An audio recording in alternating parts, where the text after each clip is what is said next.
Syederalun mahasiswa yang tergabung dalam Pemuda Dewan Dakwah Aceh atau PDDA menggelar aksi terkait persoalan listrik Aceh di kantor Gubernur Aceh Rabu pagi. Para mahasiswa meminta Gubernur Aceh, Zaini Abdullah, untuk mewujudkan kedaulatan energi listrik yang setiap tahun selalu menimbulkan kekecewaan masyarakat Aceh. Sehari bisa mati lampu sampai 4 kali, itu kan lebay.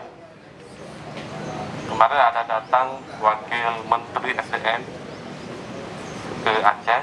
Di sana juga banyak kawan menyampaikan aspirasi kepada beliau supaya listrik di Aceh jangan mati lagi. Dan beliau sudah merespon dan mengatakan sudah menyediakan beberapa langkah termasuk membangun pembangkit-pembangkit. Dalam aksi tersebut, mahasiswa juga membakar lilin sebagai bentuk protes terhadap kinerja PLN yang diserahkan kepada Karo Humas Setda Aceh, Mulyadi Nurdin, yang turut hadir mendengar aspirasi pendemo. Ketika bulan ini mati, bulan depan sudah mati lagi. Dihidupkan, sudah diselesaikan, bulan depannya mati lagi. Kita mengharapkan memang permasalahan ini harus tuntas. Karena kita sudah rasakan tiap tahun ya penyelesaiannya hanya sementara saja. Dari Banda Aceh, Hari Mahardika, Serambi On TV.